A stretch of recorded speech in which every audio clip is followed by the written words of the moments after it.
Hello, everyone, and welcome back to Native Echo Podcast, where we make English simple and enjoyable. I'm Harper, and today it's just me.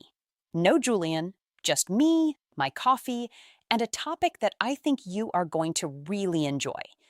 So, before I start, let me ask you something, and I want you to actually think about this for a second. When was the last time you had absolutely no idea what was going to happen next? Maybe you were waiting for a test result. Maybe someone said, I need to talk to you, and didn't explain why. Maybe you opened a mystery package and had no idea what was inside. That feeling right before you find out, that mix of excitement and nervousness and curiosity all at the same time, that is what today is all about. Today, we are talking about guessing. And I know what you might be thinking. Harper, guessing? That sounds like a very simple topic. But trust me, it is not simple at all. Guessing is something we do every single day. We guess what people mean. We guess what will happen. We guess what someone is feeling just by looking at their face. We are guessing all the time. And most of the time, we don't even realize we are doing it. So today, I want to talk about guessing in real life, guessing in English conversations, and how being a good guesser can actually make you a better English speaker. And I have some stories. Some of them are a little embarrassing. You have been warned. Let's start from the beginning. What does it actually mean to guess? When you guess, you give an answer or make a decision without knowing for sure. You don't have all the information. You don't have the complete picture. But you make your best attempt anyway. Your best attempt. That means you try. You do your best even without certainty. And here is something interesting. We often think guessing is a bad thing. Like if someone says, oh, you're just guessing, it sounds negative. It sounds like you don't really know. But actually, guessing is a skill. A real skill. Good guessers use the information they already have and combine it with logic and experience to get very close to the right answer. That is not random. That is smart. Think about a doctor. A doctor looks at your symptoms. They look at how you are feeling, what hurts, for how long, and then they make a guess. Well, they call it a diagnosis. But really, in the beginning, it is an educated guess. An educated guess. This is such a useful phrase in English. An educated guess means you are not just picking randomly. You are using your knowledge and experience to make the best guess possible. I make educated guesses all the time. Sometimes they are right, sometimes they are very, very wrong. And those are usually the funniest stories. Okay, so let me tell you about something that happened to me maybe 2 years ago. I was at a dinner party. A friend of a friend had organized it, and there were people there I had never met before. And I arrived a little late, which I do sometimes, I will be honest, and everyone was already seated and talking. And one woman at the table was telling a story with so much energy. She was laughing and gesturing, and everyone was leaning in. And I sat down and I thought, okay, she must be the funniest person in the room, the life of the party, the center of attention. So when she finished her story and everyone laughed, I leaned over and said, you are so funny. I love your energy. And she smiled at me very politely and said, thank you. I was actually just telling them about my car accident. I wanted to disappear under the table. I had guessed completely wrong. I saw the laughter. I saw the gestures. I made an assumption. An assumption is when you decide something is true without checking first.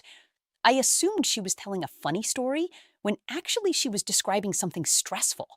The laughter was nervous laughter. The gestures were her showing how the other car came out of nowhere. And I, with complete confidence, told her I loved her energy. So, guessing can go wrong. But here's what I learned from that moment. When we guess, we use clues. Clues are small pieces of information that help you figure something out, like a detective. A detective doesn't know who did something at the start, but they collect clues. They look at everything carefully, and slowly the picture becomes clearer. We do the same thing in conversations. We look at someone's face, their tone of voice, the words they choose, the situation around them, and we build our guess from all of those clues together. The problem at that dinner party was that I only used one clue, the laughter. I ignored everything else. I didn't listen to the actual words. I didn't notice that some people looked a little surprised. I just heard laughter and made my assumption. And that assumption was wrong. Good guessing means using more than one clue. It means slowing down just a little bit.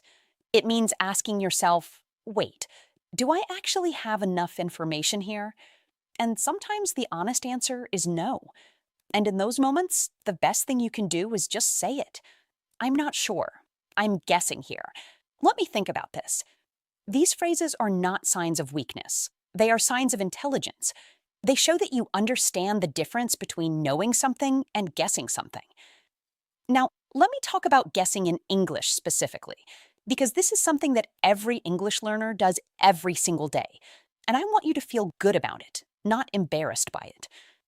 When you are listening to someone speak English and you don't understand a word, what do? You guess. You look at the words around it. You look at the situation. You think, okay, based on everything else I heard, this word probably means something like this. And most of the time, you are right. Or close enough. This is called guessing from context. Context means the situation, the surrounding words, the environment, everything that gives you extra information. And guessing from context is one of the most powerful tools you have as a language learner. Here is a very simple example. Imagine someone says to you, I was so exhausted after the hike. I came home and crashed immediately. Now, maybe you don't know the word crashed in this context, but look at the clues. They were exhausted. They came home. They crashed immediately. So crashed probably means they fell asleep, right? They collapsed. They rested. You didn't need a dictionary. You guessed from context and you got it. This is what good readers and good listeners do all the time. They don't stop every time they see or hear an unknown word. They keep going. They use the context. They make their best guess and they move forward. And the beautiful thing is, the more you do this, the better you get at it. Your guesses become more accurate over time because your brain is collecting more and more information about how English works. I want to tell you something that one of my teachers told me years ago. She said, the willingness to guess is what separates learners who progress quickly from learners who stay stuck. And I have thought about that so many times since then, because it is so true. People who are afraid to guess, they wait, they pause, they say nothing because they are not 100% certain. And while they are waiting for certainty, the conversation moves on without them. But people who are willing to make a reasonable guess, they stay in the conversation, they keep communicating. And even if they get something slightly wrong, it is okay. The other person usually understands what they meant. And if they don't, they will ask for clarification. And that is just a normal part of communication, even between native speakers. So please, give yourself permission to guess. Now, there is something really interesting about the language we use when we are guessing. In English, we have specific phrases that signal to the other person that we are not completely certain, that we are making our best attempt, but we could be wrong. And these phrases are incredibly useful. Let me go through some of my favorites. The first one is I think. Simple, small, powerful. When you say I think, you're telling the person, this is my opinion. This is my guess. I am not presenting this as absolute fact. I think the meeting starts at 3. I think she lives somewhere near the city center. I think he was trying to be kind, even if it didn't come out that way. I think puts a soft cushion around your statement. It says, here is my best guess. Feel free to correct me. The second phrase is, I'm not sure, but. This one is great because it is honest and it keeps the conversation going at the same time. You are saying, I don't have complete information, but here is what I believe based on what I know. I'm not sure, but I think the train leaves from platform 4. I'm not sure, but she might have already left. It signals uncertainty while still being helpful. The third one is I would guess. This is a little more formal, but very natural in spoken English. I would guess he is somewhere in his mid-30s. I would guess the project will take about 2 weeks. It sounds thoughtful. It sounds like you have considered the question and you are giving a considered response. Then there is I imagine. I imagine it must be very stressful. I imagine they were quite surprised. This phrase is beautiful because it also shows empathy. You are trying to understand someone else's experience, trying to put yourself in their situation and guess what it must feel like. And finally, probably. This little word does so much work in English. It's probably nothing. She's probably on her way. He probably didn't mean it like that. Probably tells the listener that you believe something is likely, but you are leaving a small door open for uncertainty. All of these phrases do the same important job. They make your guess feel natural, honest, and appropriate. They invite the other person to correct you if needed, without making the conversation feel uncomfortable. Now, let me talk about something that I think is really beautiful about guessing, and that is what happens between people when they guess about each other correctly. You know that feeling when a friend says exactly the right thing at the right moment, and you think, how did they know? And the answer is, they guessed. They used everything they know about you, your history, your personality, how you tend to react to things, and they made their best guess about what you needed in that moment. And they were right. And it feels like magic. But it is not magic. It is a kind of emotional intelligence. It is the skill of reading a person carefully and responding to what they actually need, not just what they are saying out loud. And I think this is why guessing feels so intimate sometimes. When someone guesses correctly about what you are thinking or feeling, it is like they really see you. They are paying attention. They care enough to try. There is a beautiful English phrase for this, to read someone. Not like reading a book, but to understand a person intuitively. She can really read people. He read the room perfectly. When you read someone well, you are collecting all of those invisible clues and making a guess that turns out to be right, and it creates connection. On the other hand, misreading someone, getting the guess completely wrong, that can create distance or awkward moments. Like me in the car accident story. I misread the situation entirely. So guessing is not just a language skill. It is a social skill. It is a relationship skill. And the more you practice it, the more aware you become of the world around you. Okay, I want to share one more story before we get to our recap. This one is about guessing games, literal guessing games, because I think they are actually a fantastic way to practice English. A few months ago, I was with a group of friends, and we decided to play a game where one person thinks of a person, a place, or a thing, and everyone else asks yes or no questions to figure out what it is.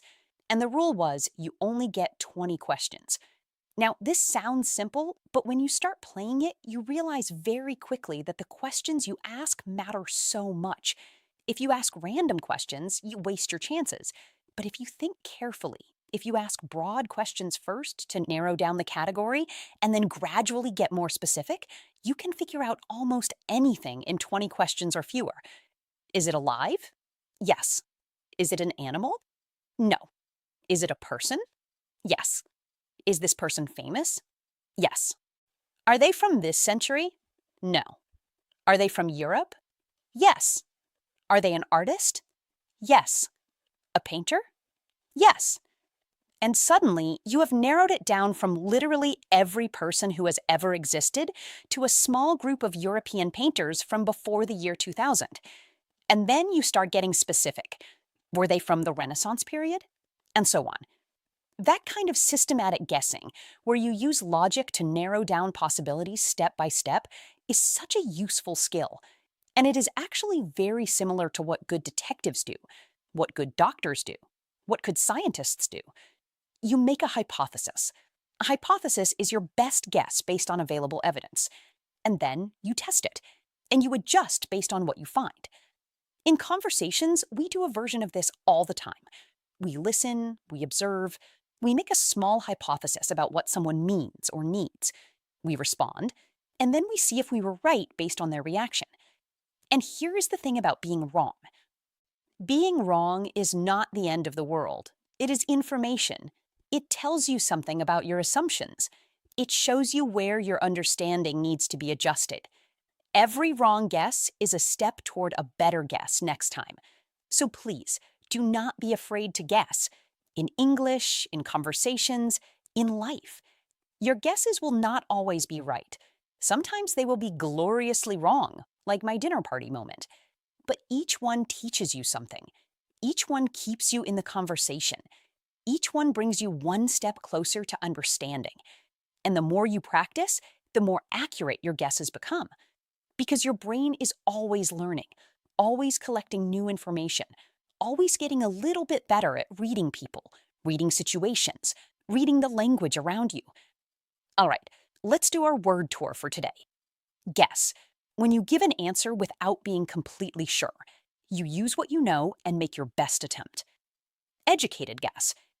A guess based on knowledge and experience, not just luck. I made an educated guess based on everything I had seen. Assumption. When you decide something is true without checking first. Be careful about assumptions. They are not always right. Context. The surrounding information that helps you understand something. You can often understand a new word by looking at the context around it. Probably. A word that shows something is likely but not certain. She is probably on her way. He probably meant well. Read someone. To understand a person or situation intuitively, using small clues and observation. She is very good at reading people. Hypothesis. Your best guess based on evidence. You make a hypothesis, and then you test it to see if you are right. These are your words for today. Try to use at least 3 of them in a conversation or in your journal this week. And if you guess the meaning of a new English word from context today, even just once, celebrate that. That is a real skill. And you are getting better at it every single day. Thank you so much for spending this time with me today. If you enjoyed this episode, please subscribe to Native Echo Podcast and give us a like. It really helps us reach more learners like you.